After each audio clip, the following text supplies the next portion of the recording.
Say it again. I've put a note on the basement door to tell my kids, please do not disturb. Yeah. So hopefully this will be uninterrupted. You know, I put a note on my adolescent Black Labrador, but there's no telling what he's going to do, you know?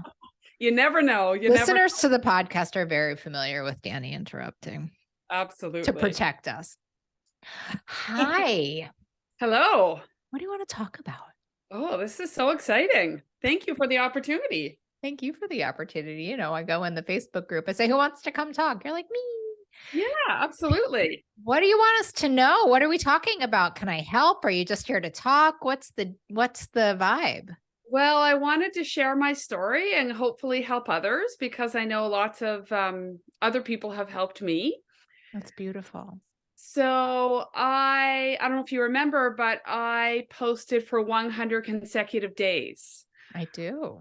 On the Facebook page. But maybe not everybody knows about the Facebook page. So tell them about it. Yes, it's a wonderful community, Breaking Up with Sugar Facebook group. There are people who have been in there for a long time and some newbies and everything in between. And it's very supportive and a great community. And we're all kind of in it together. And it's just such a positive kind of communication that people can connect on just a personal level that everyone gets it. There's no judgment. There's no.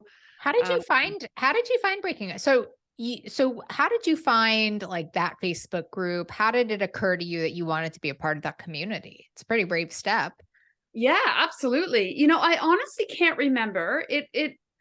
I've had eating issues for a long time. Way back into childhood, I can totally remember. And it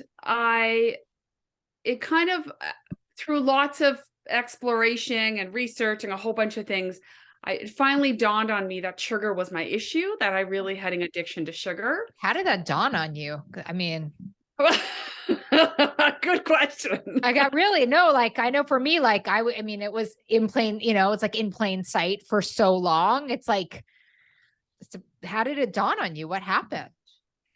Yeah, I think it was gradual. I don't think there was one kind of light bulb moment. So kind of backtrack into my childhood. I remember very vividly not having a healthy relationship with sugar, sneaking, hiding, always needing more. You know, I'm 45 years old, so I grew up in the 80s with Dunkaroos and fruit roll-up. Dunkaroos. We are kindred. Yeah, a fruit by the foot and kind of all the things, right? And so that led me to, you know, the chemical addiction, but I didn't know at the time. In my 20s, I struggled a little bit with an eating disorder. What kind? A little bit of bulimia and anorexia, but not too severe. Like, I mean, I can honestly say that. Was never hospitalized, was never in a inpatient program, anything like that.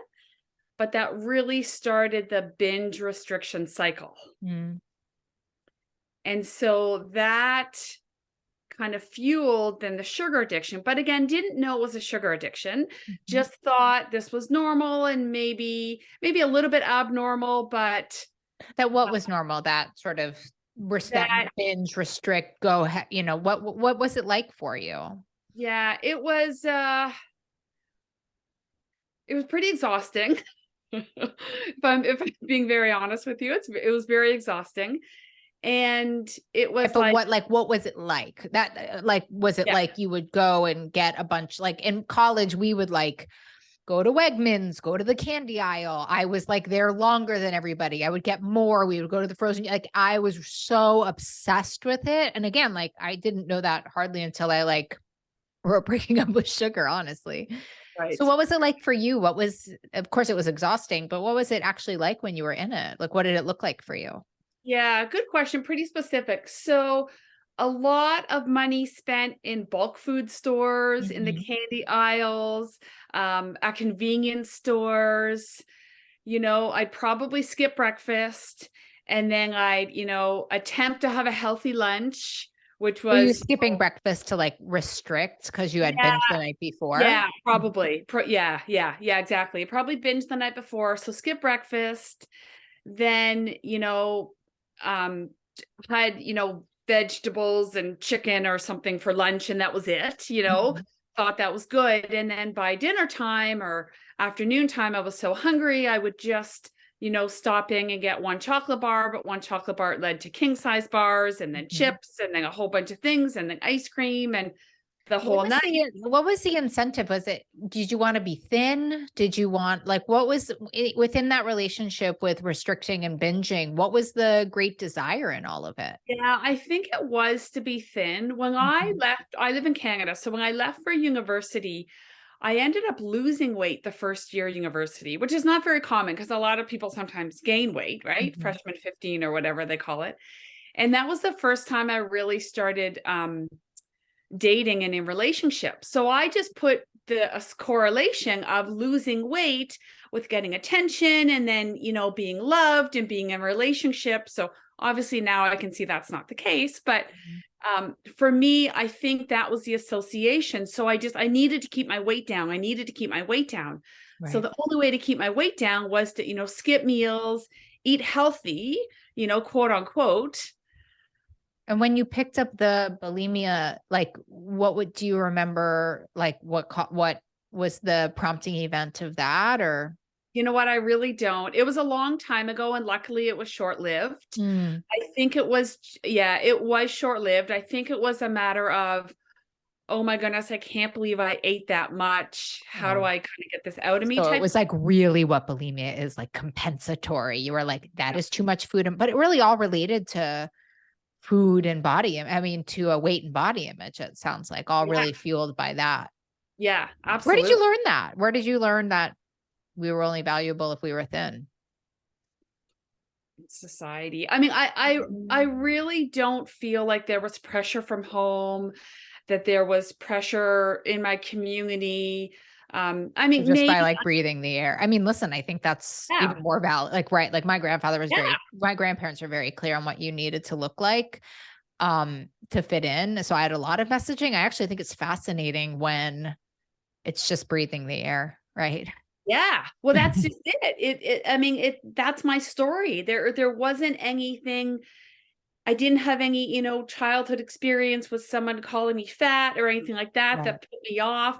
I mean, maybe I did and I can't remember, but I really don't think so, No, I mean, listen, I think it's fascinating that our society is that toxic when it comes to body image and weight and value for women, especially, Yeah. that you're like, nothing happened. I just picked up a compensatory behavior Yeah. and was, binging and restricting ever since. It's Yeah. pretty interesting. I I do have a human kinetics degree, so I was in kind of the exercise world. So maybe Mm, that was a part of it too. I am an athlete as well. mm. Um, a former dancer, but a very like strength based. It's actually Scottish Highland dancing, so a strength Oh, based form of fun. dance. Uh-huh. I know. And I'm a swimmer as well. So maybe that, you know what I mean, being, exposed in a bathing suit and wearing fitness clothes and working out and trying to kind of fit into that fitness model maybe was a part of it for sure. Mhm, mhm. Yeah, Yeah. I think that like that probably put, Brene Brown always says about addiction that sort of like genetics loads the gun and environment pulls the trigger. And I think that sort of gymnast dancing Yeah. world, because you have to look a certain way and be a certain weight that Right. can certainly activate something that's dormant or just, again, breathing the air. Yeah, for sure. I remember I had my breathing teacher Belisa on the show, and she taught me very early in when I was trained as breath work that um a girl is 5 years old when she starts bracing her belly. Wow. Trauma or no trauma, right? Yeah. Yeah. Yeah. And my mom was a very active sugar addict. She had a drawer in her bedroom underneath her bed that was supposed to be probably for sheets and towels Yeah. filled with candy. Mm.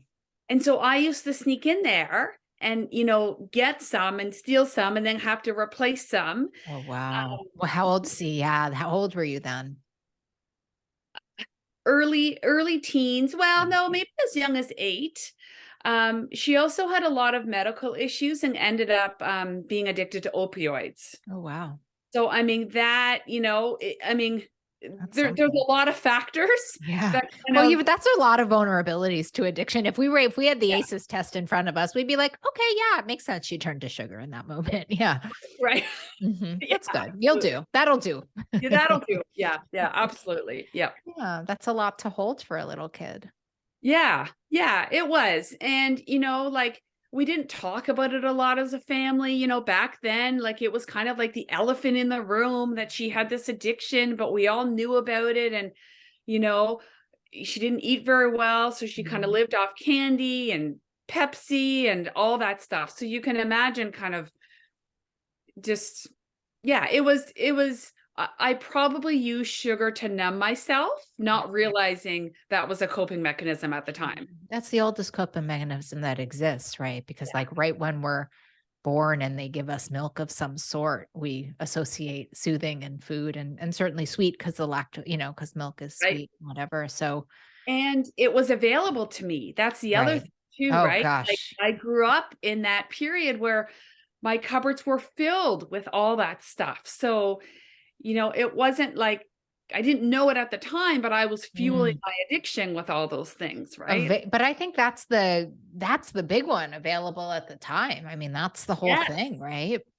Yeah. Yeah. And my parents did the best they could. I mean, you know, Yeah. fat free was the thing at the time. And so Yeah. that's what they were told. And that's what we bought. And that's what we ate, you know, and meal times were kind of all over the place because my mom was so sick. And, Yeah. you know, I mean, we wouldn't see her sometimes for long periods of time because Mm. she, you know, was just so unwell. So, you know, we kind of had to fend for ourselves and who knows what I ate, but I imagine it wasn't a balanced, you know, Right. meal at the time. So, yeah. And probably food that was soothing the stuff with your mom. Right. Yeah, absolutely. Yeah. Absolutely. Yeah. Yeah. So kind of fast forward, you know, had 3 kids and continued to, you know, kind of be an athlete and work and, you know, focus on my career and my marriage and being a mom. And then, but I found my relationship with food. I didn't realize it was sugar, just wasn't normal. Like I would wake up consumed with thoughts about what I was going to eat and you know, today was going to be the day that I was going to master it. And every day I kind of woke up hoping that today would be better than the last day. And what was the last day looking like? Just that binging and restricting and Well, I would restricting? actually go in waves. So it wasn't an everyday thing. And that's why I couldn't put myself in this box of these diagnoses, right? I Mm, didn't, yes. I couldn't, I couldn't relate to the, you know, full food addicts because I knew that wasn't me. Mm, But I couldn't relate to the moderator because I couldn't moderate. And so I felt a little bit lost. wow. That must Which be so lonely. it really was because I was reaching out for help and I knew I needed help, but I didn't know really where to go. Where were you reaching out? So a few years ago, I really kind of realized something needs to change. Like it's not normal to, you know, buy a king size chocolate bar. Well, I mean, maybe it is normal for some people, but you know, it's all relative, When right? you say like, okay, I'm like, just one? Okay, no, no, just wait. I'm not finished my story. I'm not finished Okay. my story yet. Okay, just wait. So, you know, I attempt to buy one king size chocolate bar with the hope that I would only eat 2 squares. Hmm. Well, by noon, the whole bar's gone. So then I'm out buying 3 more bars, Right. then consume it that day, right? So, right. Just such a time suck when I think about it too. Like, and they talk about that in the criteria of addiction, like time taken to acquire the substance. Like food's such a big one. Like, and then you have to go back and, and they think about it and hide it. And maybe Replace I'll it. maybe I should Yeah. just get 10 because I'm going to eat Yeah, more. It's just like, ugh, I know. So much, so many back and forths. so many I back mean, and forth. people at the bulk food store knew me by name because I just Mm, it was my regular place, right? They totally. have a lot of good candy selection, right? So anyways, it was actually kind of during the pandemic and I couldn't figure out where I fit. So I joined some kind of eating disorder support groups, because I knew I had an eating disorder of some sort. Right. Sugar addiction, food addiction was not on my radar. So I joined some of these groups and supports, but I knew very quickly I was not in the right group. Like in Facebook, did you join them No, or? there were actually Zoom meetings at the Mm, time. And I mean, they're really for active eating disorder, people in active kind of eating disorders. And at the time, I really wasn't. I just mhm. knew I had an unhealthy relationship with food, Interesting. but I needed something, right? Mhm. I needed something. Like you couldn't stop eating, but it wasn't as you didn't feel kindred to the people who are like deep in anorexia and bulimia in these 100%. groups. 100%. And it was That's such a very, lonely feeling, right? Neither it fish nor really fowl. was. Yeah. It really was lonely, and it was frustrating because I was trying to get help. Right. Right? It Right. wasn't like I was sitting back and waiting for someone to help me. I was actively engaging in these groups. And so I vividly remember, so these groups were very kind of restrictive, and you couldn't eat or drink, you couldn't talk about food, Oh. you couldn't like it, but very clearly people were, I haven't eaten in 3 days and Mm, this and that. And I kind of, right. anyways, I remember there was one point, it was just after Halloween, and I was doing the Zoom and my camera was off, and your camera's Mm, supposed to be on, but the camera was off because my kid's Halloween candy was in the corner, and I mm, kept eating it. mm. Eating it. Oh And gosh. then they called me out and said, Laura, like you have to turn on your camera, right? So I turned on my camera. Well, the Halloween candy's still calling my name. Mm, So I'd like secretly kind of reach and then mm. like pretend I'd cough so I could put some in my mouth.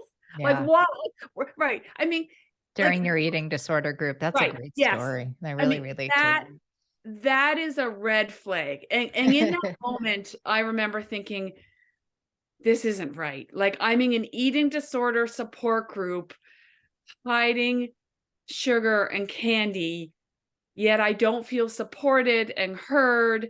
And so now we're at it. So then the concept of kind of sugar addiction, you know, um, I honestly can't remember how I came across it.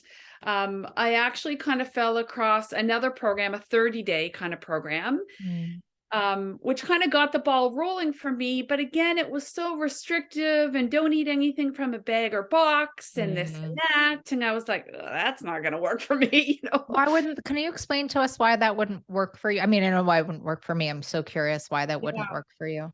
Well, I thought it would work for me. I was very Mhm. hopeful it worked for me, but I kept trying and failing. Mm, And it was the perfectionism that kicked in, yes, right? queen.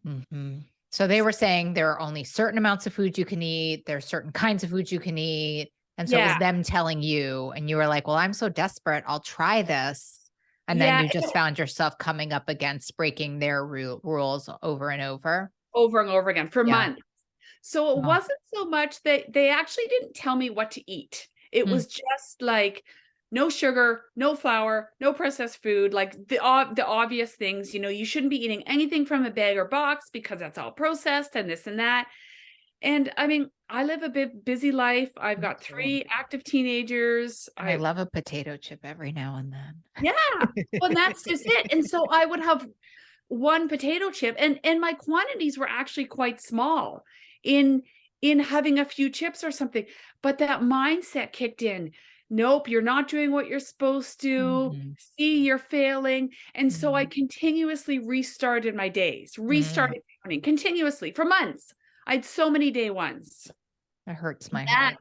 and it's exhausting because every time I woke up on the day one, it was like, here we go again. Like, been there, done that. You've already failed, Yeah.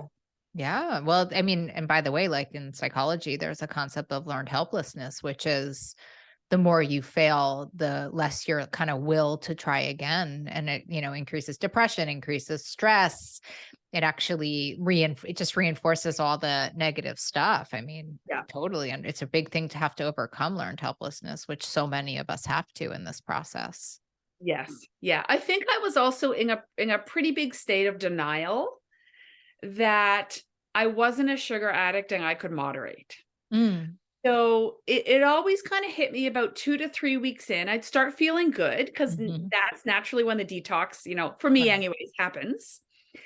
So then I thought I could have a little bit, right? Like I could have a little piece of dark chocolate or something like that. And it always just spiraled. And then Mhm. those spirals got bigger and bigger. And so then I kind of, researched different, support groups and came across your book and came across your wonderful Facebook community.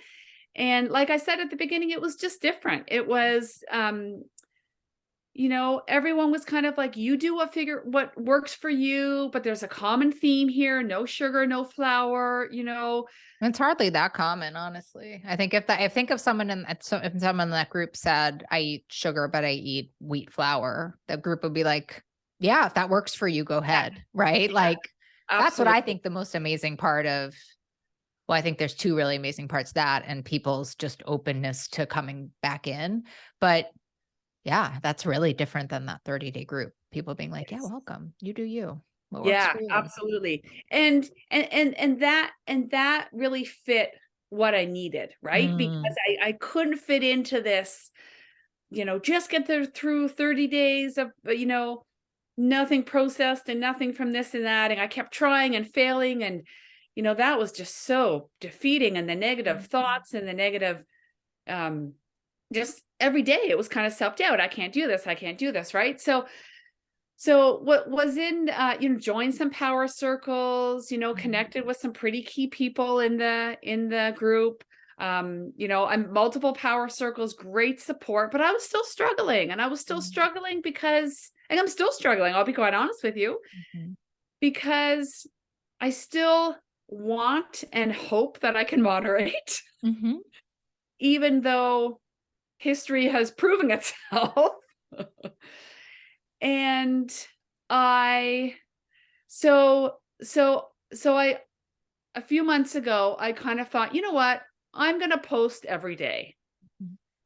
And then I thought, no, you're not going to post. Initially, it was 30 days because in my mind, that's what I needed. And I actually thought, I just need 30 days. I just need 30 days to detox. I just need 30 days to get out of my system. 30 days, 66 days, whatever. Right. Well, it's 66 days, but you decided it was 30 days. Right. Yeah. Well, and, You're like, but I know the research says 66, but I'm going to do 30. I relate. I laugh because I relate. but the reason why I had 30 is because that was kind of the initial number I had gotten, right? Mhm. So that's right. So then I thought, you know what? I need to be all in. Like I can't keep this on, off, you know, thinking I can moderate, not moderate, struggling. So I'm like, I challenge myself to post for 100 consecutive days. And the reason why I picked 100 was because I knew I had to get past 30, and I knew your research, and I agree with 66 is when you start forming habits and changing your thoughts. But I knew at 67, things may change for me. So I'm like, let's just do 100, right? Mhm. So for 100 days, I posted on the Facebook community. And initially it was very much like, this is what I ate, not so much specifics about what I ate, but I did well today and tomorrow I'm going to do it. Kind of willpower is kind of getting me through. And then something shifted. And it shifted because I started seeing the connections in my everyday life with breaking up with sugar. Mhm. So, I'd go for a walk with my dog through the snow. And, I'd think, oh, the snow grooves, and let's, walk a different path because it's more exciting for my dog, and look at the energy, and I'm building new paths. And so I found the 100 days really helpful to really build a connection of every day, because I didn't want it, just like you said, it's all about the food and it's not about the food, right? And I'll be quite honest with you, when I initially posted the 100 days, I thought, this is all I need to do. This is the magic answer. Just telling everybody what you're doing. Posting for 100 days. And then I thought I'd be cured. I thought this was it. I still had this like mentality that just get to a couple months of detox and then you can go back to moderate. What, can we talk about that? Yeah, absolutely. What does it mean to you to be cured and to moderate? So, I mean, it's shifted over the last few months. Totally. But what I hear you saying is listen, I mean, spot it, you got it. What I hear you saying is, there's always an endpoint, whether it's 30 days, 60 days, 100 days, there's always this belief inside of me that I want to be a moderator, which, by the way, you have every right to be a moderator. You can be whatever you want. You do you. It's a free, at least, America's sort of still a free country, at least in this way. Canada, a little bit better, but that's another podcast for another day. So what is it about this desire to moderate? I mean, do you believe you can moderate? Not right now. Not right now, but I do think I can a little bit, but I need to give myself a little bit more time. But I don't know if that stems from wanting to moderate or thinking I can, right? I think there's a difference. I think the desire to moderate is still very strong. What is it? What is the desire to moderate? What does it mean to you? What do you make it mean? That I don't have to fight with myself so much when I'm in social situations, or I don't have to, I can look at, a dark chocolate bar and have one square and be fine with it. Because tell you what I know about addiction. Yeah. Okay. So Marty Lerner, who owns Milestones in Recovery, it's a really good treatment facility, is my mentor, dedicated the book to him. He has this great saying, and it says, feelings fade over time when they're not re-stimulated. Feelings fade over time when they're not re-stimulated. It sounds to me like what you're saying. We're just switching into coaching, if you don't mind. It sounds to me what you're saying is, it feels so hard for me to go out and say no to things and, and choose not to eat them. And that pull is there. And as I'm listening, the pull is there because there's an endpoint. Yes, you're right. You're right. Yeah.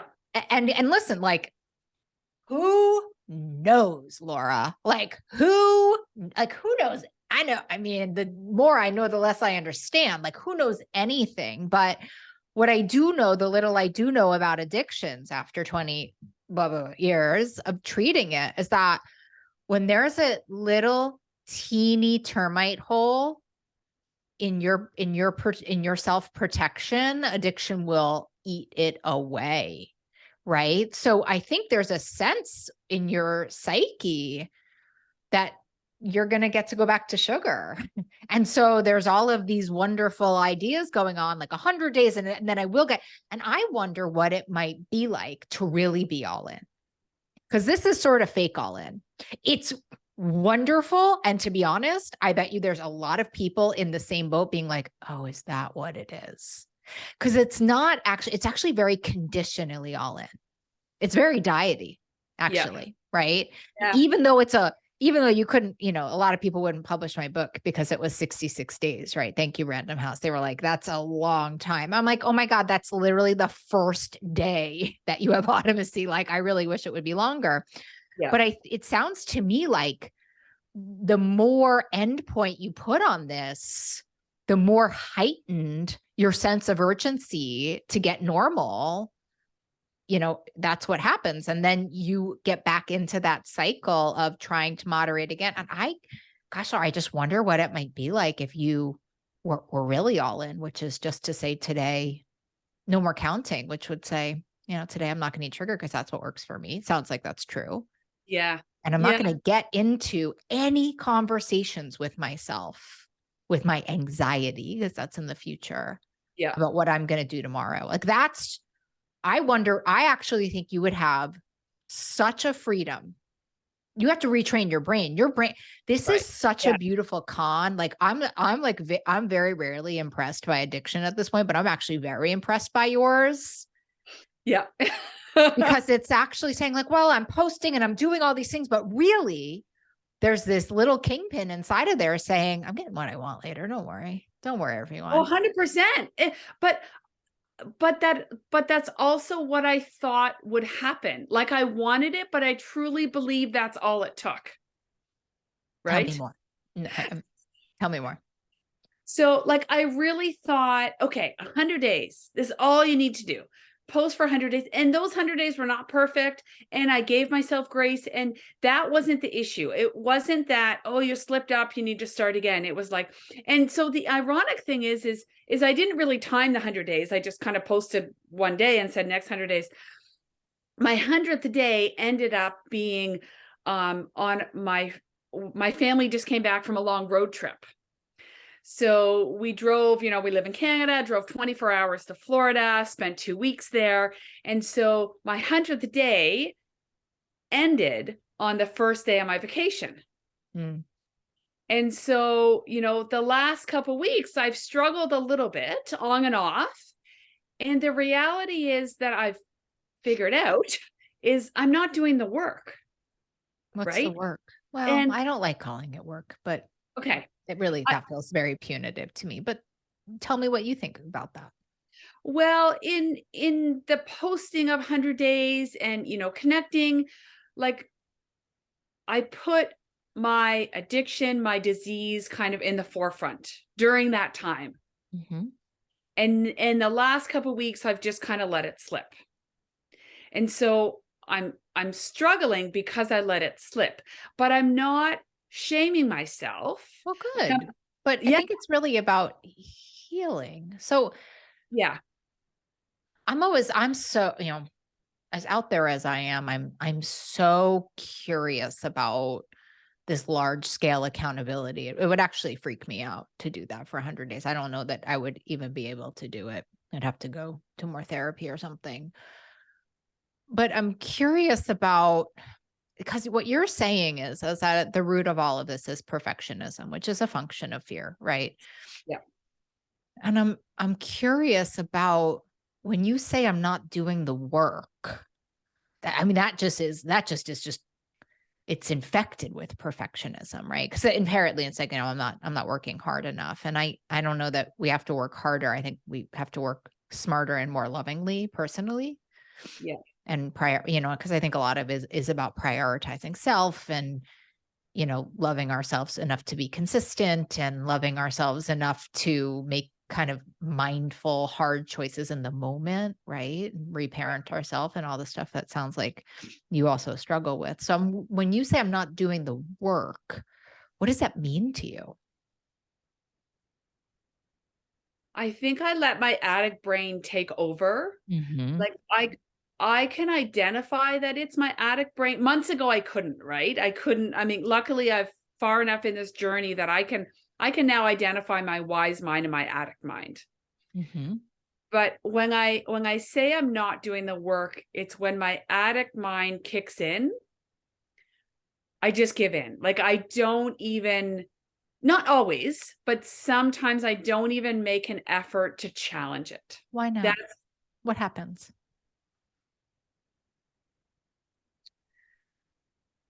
I don't know. Well, think about the last time. Think about the last time. What happened? I was probably too tired, or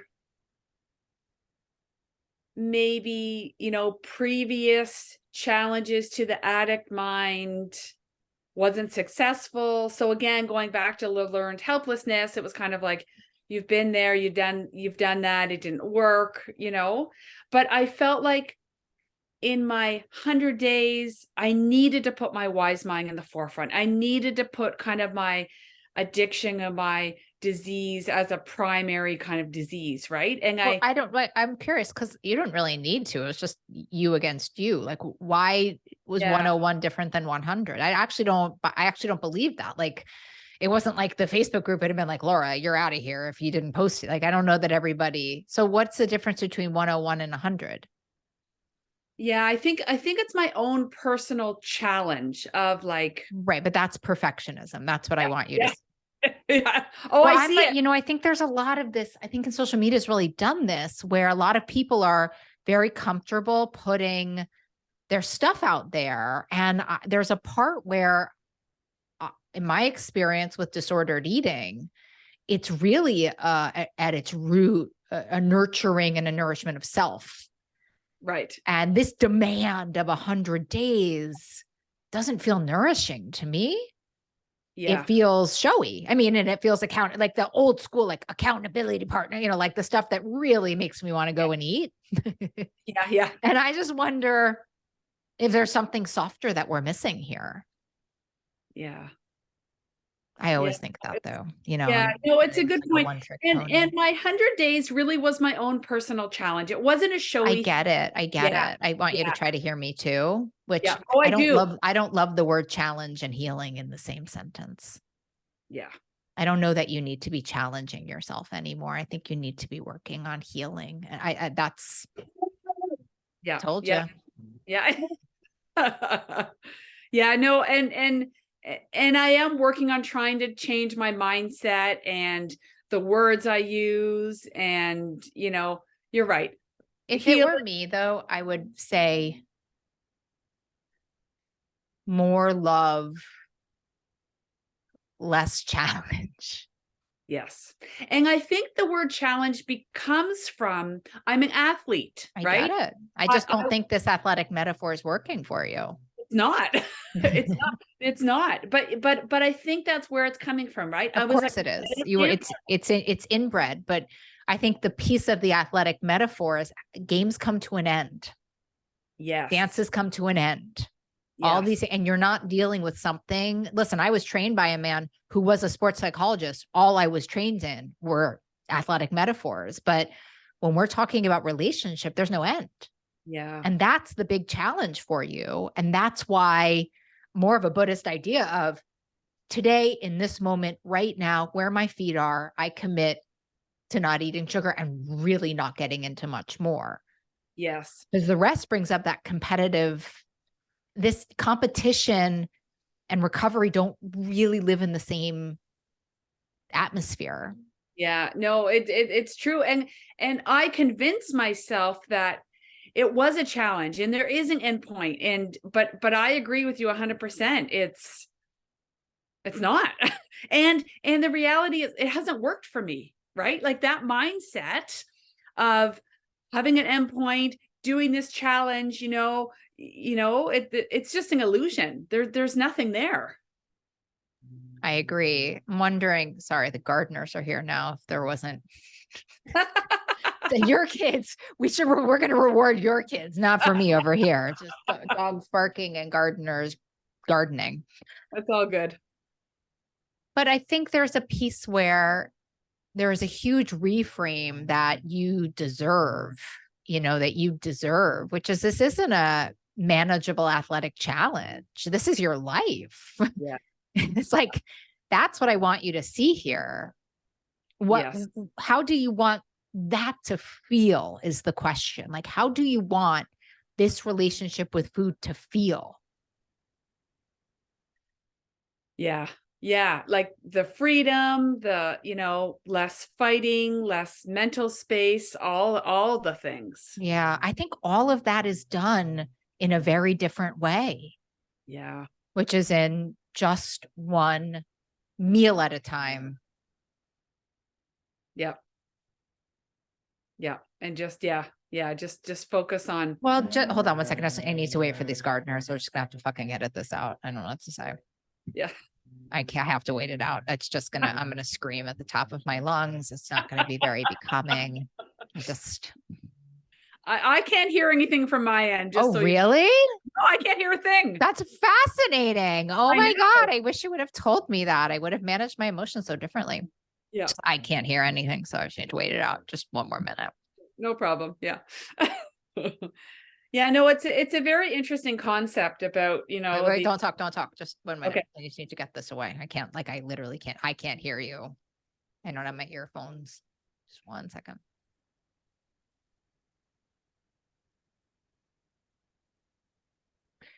Yeah. So I think a softer, Laura, I think a softer, this isn't about presentation. This isn't about challenging yourself. This is about how you want to feel and nurturing that feeling like you would for your children. Like this is your life. And I would wonder if you could put this desire for moderation like in a guest house. Yeah. Instead of as an endpoint. That to me is one of the bigger, it's one of the big urgencies. Like there's such an urgency around getting to the endpoint so that you can try that thing again. What if instead, like, I don't know, I think about my goddaughter and her parents, she wants a phone so badly. And the answer just continues to be, let us think about it. Right now, that doesn't work for us. Let us think about it. And for you, it sounds like there's this real, and it's, if you really do consider this an addiction, if you thought about it with heroin, or you thought about it with alcohol, or you thought about it with gambling, it would be really hard to have abstinence when you're just waiting for the dopamine hit. And you're not far enough away from sugar to not remember what the dopamine hit looks like, right? And there's a ton of research. Joan Ilflin does great research on this. And this is why food addiction is harder, which is I see it, I think about it. I remember Dunkaroos from when my mom was sick, and you already have, and then your body's just waiting for the high. Yes. And that's why I think a much more mindful, loving, gentle, hey, honey, not today. Today, we're not going to do this. And we're not even worried about the when could really help you. And then connecting, Laura, I'm going to try something really honest. Connecting on a more authentic level with other people, not a presentation level of this is my day 6, this is 100 days of me, but a different authenticity of here's where I'm feeling. And it doesn't have to be such a presentation. That to me, I mean, that would really suffocate me personally. But nothing changes. And maybe trying it differently might change everything. What do you think? Yeah. I agree. I agree 100%. Yeah. And it's going to have to be a shift in my thinking. Like it's going to take. I think it's a shift in your feeling. Yeah. I think athletes, I think that athletic idea of a mind, I worry that it doesn't mean anything anymore. I think your mind is beautiful. I think your soul is beautiful. I think this is actually more of a heart and soul thing and less of I think you have to think less and feel more. Yeah. Okay. I worry you're just going to stay in that cycle, right? It's like, I actually think there's a huge vulnerability that we're missing here that has to be unlocked. Right. Yes. And a big push on in AA, they have a great thing like, where are my feet? Like just stay where your feet are, which is just like the Buddhist idea of like mindfulness right here, right now. I'm not doing it right now. I'm okay with it right now. When I got taught, my teacher said, well, right now everything's okay, Molly. And I said, yeah, but I don't know about 5 minutes. And he said, we don't need to worry about 5 minutes. And that is going to piss your addiction off like nobody's business. 100%. It's going to scream. It's going to scream. And then you know what? It's going to stop screaming. And then you're going to have freedom. Yeah. But if your dopamine receptors are waiting for that high and they know eventually, and sugar's too close to you, you know what it tastes like, you know what it feels like. Feelings fade over time if they're not re-stimulated. And this idea of in this many days is re-stimulating the feeling. The thought is re-stimulating it. Right. That's the problem. Yeah. Wow. Okay. Something to think about. Yeah, I think it's a quieter recovery for you. I think it's a quieter, more intimate recovery for you. Yeah. And it's interesting because even now when I, slip up, most times my first thought, and luckily you've taught me first thought wrong. First thought is start again tomorrow. Yeah. Well, that's diet addiction at 101, right? I know, but like even now, months in, like it's still, and I don't restart the next day, but that first thought is automatically. But I think that is how powerful the diet addiction and the perfectionism is for you. And the opposite of perfectionism isn't challenging yourself harder. Right. It's actually opening up your vulnerability more. Right. Yeah. Yeah. right? Which is Like that. almost the opposite, right?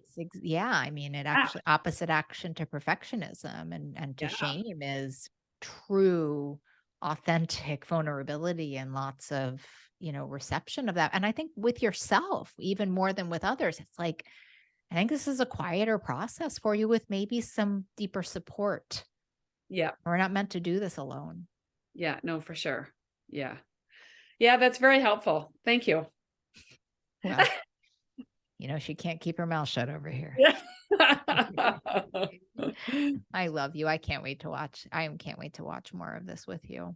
Oh boy. Yeah. I'm thinking of that song and it says, the rest is still unwritten.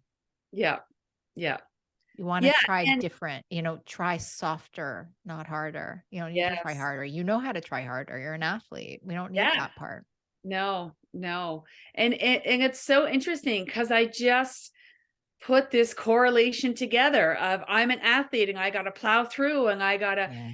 do this. And you're now making me realize that it's actually the complete opposite. And I need to be open to seeing what that, brings me. Right. Yeah. Well, it's like you used to be a big intensati person, where it's Yeah. like I release limitations, I am breaking free. I mean, is this about your relationship with yourself as much as this is about food? And the only thing I can say more scientifically is like you can't continue to move the goalpost of when you get to have the sugar, or else you're never going to break free. It's like it's just a mindfulness of the moment right now where you've made this loving decision because in this moment it doesn't work and we don't know when we're getting you a phone.